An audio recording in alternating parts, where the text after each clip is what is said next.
Hi there, my name is Vworp Vworp, and the Rabbi from another planet. Please like, share, and subscribe, and ring that little bell so you're notified when new videos drop. So this is another one of my my ongoing reviews of Big Finish releases. This is the monthly release. I think it's one of the last ones. They got, what, 7, 8 to go?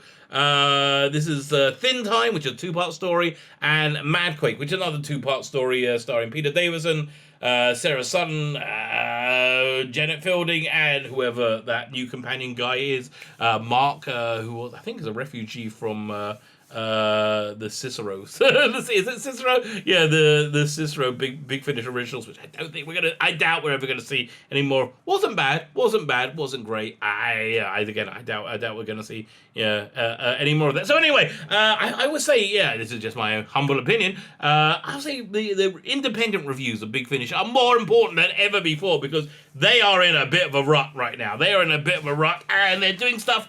I think that. It's probably going to alienate quite a lot of their audience. Who knows how much? 20%, 30%. I just hope they can get out this rut relatively quickly, and they don't make themselves financially unviable. Because I, generally speaking, like Big Finish. I like to recommend Big Finish. I don't like giving bad reviews of Big Finish. Thankfully, this release isn't bad. This one is a mild recommend. But yeah, I would say you just gotta tune in and check out all the reviews. Like, check my review tomorrow of the 6th Doctor and Perry box set, which is freaking awful. It's freaking awful. And so avoid that one like the plague. I'm really intrigued to see what people are going to think about it online. That's a one to avoid. Okay, but before we get into the review, can I ask you guys, can you hit that subscribe button? I am nearly up to 1,500 subscribers. Listen, even if I'm over 1,500 subscribers, I still want you to hit the subscribe button. There's really very, very few circumstances where I don't want you to subscribe. Like, just hit the subscribe button. That will make me, very, very, very happy. Now, people have been reporting, I was lame, and then I subscribed to your channel, Steve, and I became healed. Blessing came upon me. I was poor, and then I subscribed to your channel, Steve, and I became wealthy. So I'm not going to guarantee you that, that if you bless me with your subscription, you too will be blessed by the good Lord. I'm not going to guarantee you that. But it might happen. It might. Listen, a worst case scenario, you can enter my ongoing competitions. This one's been going for just over a week. I think I'm going to run it for another week because I like it. It's a good one. The prize this week is a Doctor Who comics bundle. You get a whole bunch of stuff. Go check the video notes. There's a video review where you get to see all the artwork of all this. I mean, we go into more detail. But in short, you get this trade paperback reprint of Abslom Daakdalek Killer. It has all the original strips. Steve Dillon, freaking wonderful work. Steve Dillon, David Lloyd, and then Lee Sullivan. And they brought him back about 5 years later. Abslom Dark is a man's man, baby. We have this thing, Polly the Glot, which is the first 6 Doctor stories, which was illustrated by John Ridgway.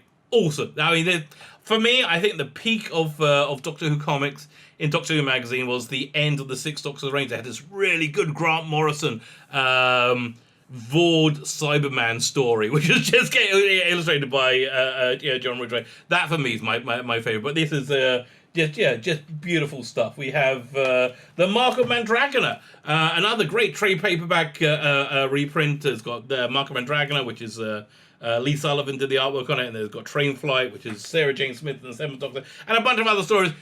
Great stuff to have. There's also the 10th Doctor and Martha comics, and finally, to add I would say a particularly nice sprinkling, a nice bit of icing on top of the cake, is this Vworp Vworp, Volume 1. You can't get this anymore. In fact, they're doing a reprint of Volumes 1 and 2 together.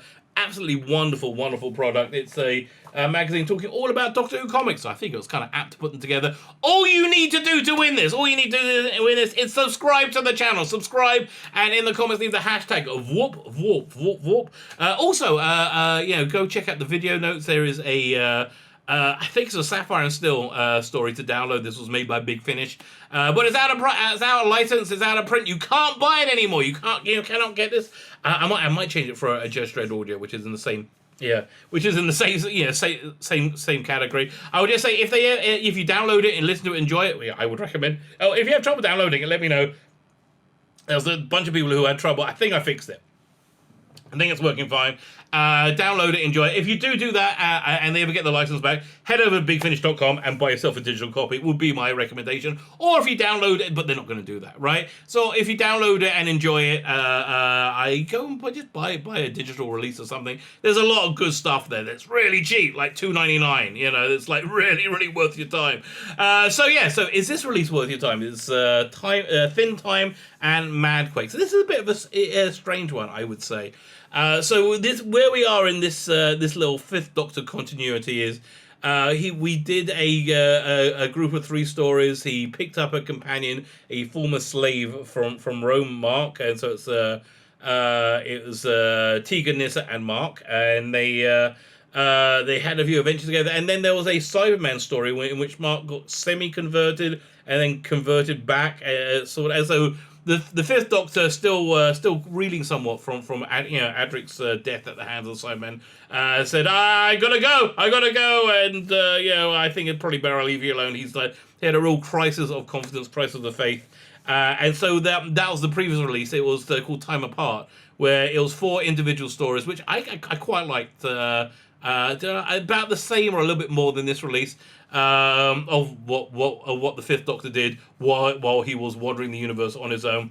This kind of continues that. I expected what to happen is the Fifth Doctor will show up again and meet the companions, then they'll all be pissed off at him for dumping them unless heading off into space.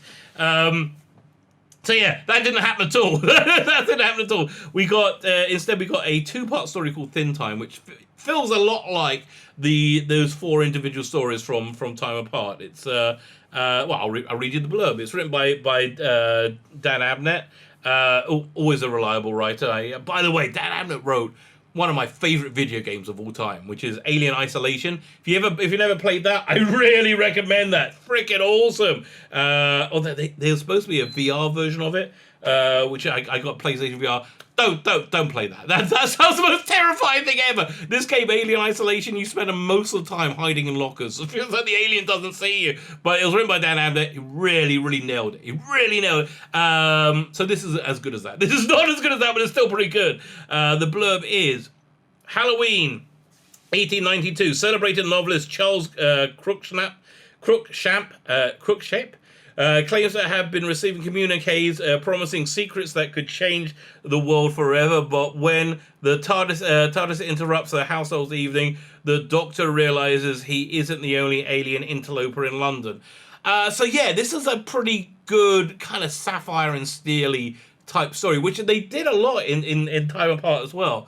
It's this weird creeping invasion that's going, and then towards the end it turns it on. It kind of turns it on its head. Fun little story. Honestly, is it a must listen to? No, I would not say a must listen to. I'll give this one a 7.5 out of 10. Very creepy. Again, I like the whole 1792 setting. That really, really works, and the. This creeping invasion, this paranoid creeping invasion sort of thing that they have going on, which again, in the second episode, they turn it around. It's not what you thought was happening. It kind of is, but it was reasonably different to go, oh, that's interesting. That was a pretty good story. And that leads, and there's also a uncredited, I think, cameo in this by Jacob Dubman, because it's 1892, so the 10th Doctor. Is it 10th Doctor? The Matt Smith Doctor. Is that 10th? Wait a minute. No, 11th Doctor. Oh my God, what's going on? The 11th Doctor shows up at the end, played by Jacob Dubman. Completely indistinguishable from Matt Smith. To me, it just sounded exactly like Matt Smith.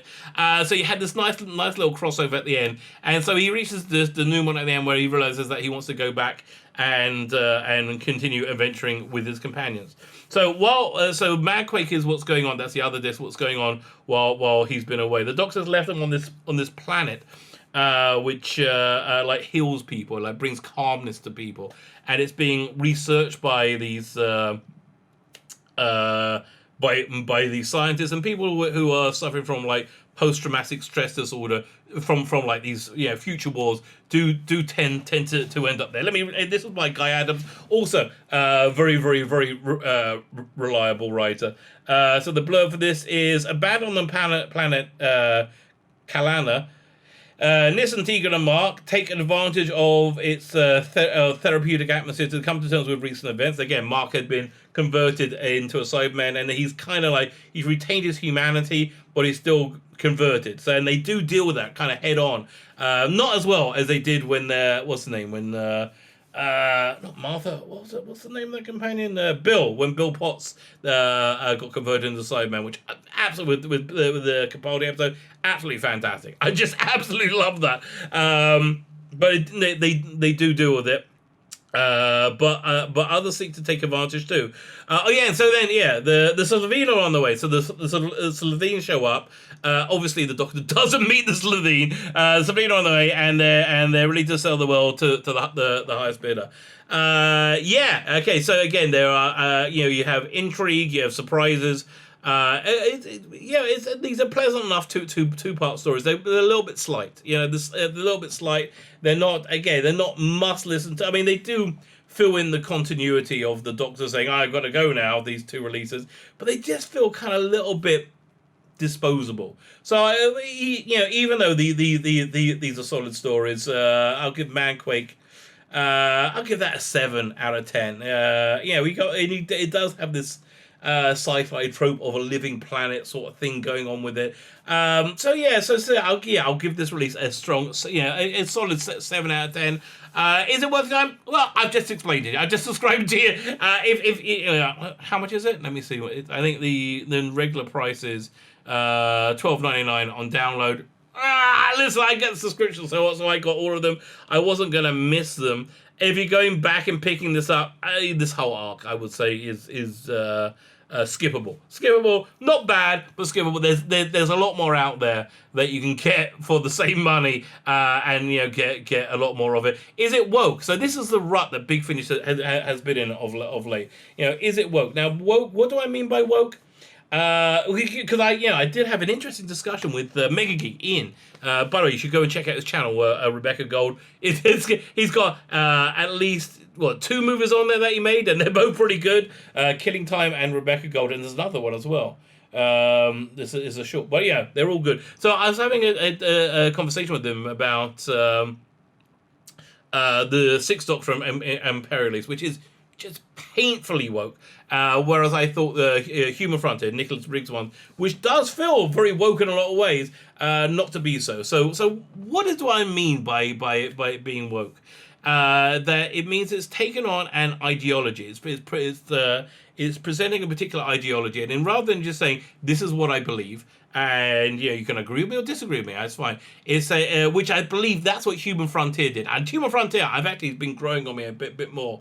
I'm really glad it's got a second release. But no, I think the difference is this: is when they say this is what I believe, and if you don't agree with me, you are scum. You are evil scum, and I hate you. That's what I mean by woke. So we've had a number of releases recently, which has I think used the story as a platform for a extremist ideology. We had Stranded. We've had to a lesser extent the Missy Volume 2. Then we got the Doctor Imperial. So at the last 6 releases, 4 of them I think have been woke. So so this one isn't. But it's a pretty bad scene when you got to go. Okay, this one is safe. It's not going to preach to you. And again, I really feel that's what things like Stranded was doing. They really got them. I also Lovecraft Invasion as well. There's a trope that they've been having a lot recently, just a lot, where they have these kick-ass, wonderful female characters who are can do everything and they're great, and they're also trans and bi. And they come from a future where everybody is trans and bi, which is, listen, if that's what you believe, that's fine. I just think that's your belief. That's your belief, and I don't want you Yeah, I don't want to pay you to preach at me. Which again, so this release is free from the wokeness, the preachingness of it. If that's something that bothers you, if that's something that doesn't bother you, Big Finish is great for you, baby. Big Finish is great. So yeah, so this is a mild recommend. I'll say a 7 out of 10. My name is Sheila Beckon, the Rabbi from another planet. Please like, share, and subscribe, and ring that little bell so you're notified when new videos drop.